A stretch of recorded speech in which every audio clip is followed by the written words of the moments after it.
La ronde nocturne du commissaire provincial de la police lui a permis de se rendre compte de la nécessité qu'il y a à faire respecter scrupuleusement le couvre-feu décrété par le président de la République.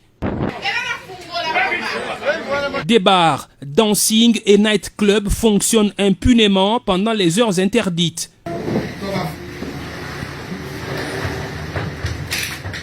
De toutes les communes où le général Silvano Kasongo a fait son inspection, Bandalungwa a reçu la mauvaise, que dis-je, la très mauvaise note.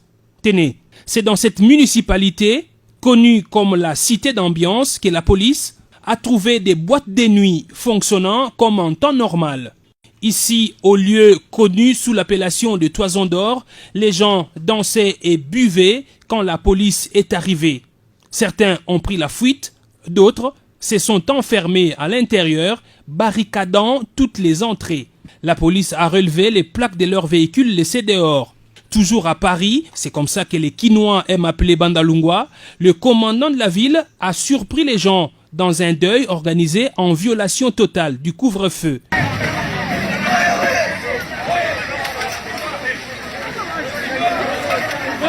Ayant pris la poudre d'escampette à l'approche de la police, les personnes qui participaient à cette veillée mortuaire, organisée sur l'avenue Bouété, se sont par après mises à lancer des pierres et autres projectiles sur les policiers, caillassant même un véhicule des forces de l'ordre.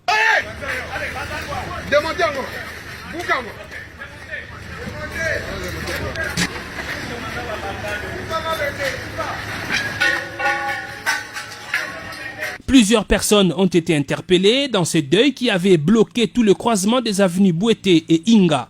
Plus de 50 personnes acheminées à la police. Ces messieurs, contre toute attente, appelés des coupables. En tout cas, je ne sais pas à la police.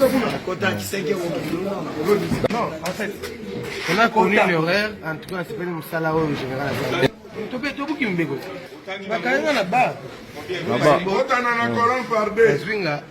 En tout cas, général, il faut relever que le commandant de la police à Bandalungwa a été suspendu par le général Silvano Kasongo.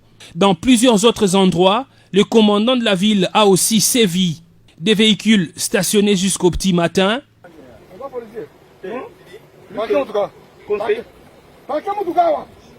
Des passants interpellés.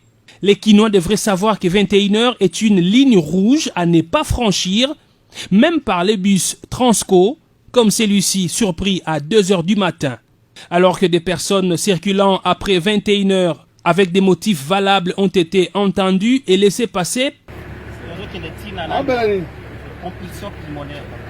après avoir présenté les documents prouvant la nécessité de leur déplacement pendant le couvre-feu, ce jeune homme, comme beaucoup d'autres Congolais habitués à la corruption, a tenté de soudoyer un officier de police pour passer le checkpoint.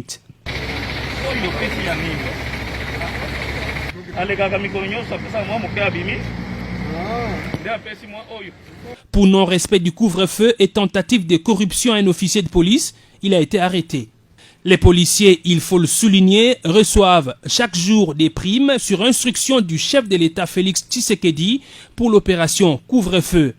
Tous ceux qui y participent reçoivent leur dû. Il faut noter aussi que le commissaire provincial avait bien avant interpellé les véhicules voilant leurs plaques et ceux circulant illégalement avec gyrophare. C'est le cas de ces messieurs qui n'avaient ni titre ni qualité, mais qui a tenté visiblement d'intimider les forces de l'ordre en usant des gyrophares. Oui, tu es qui? Quel gyrophare? Agent de la RTPC.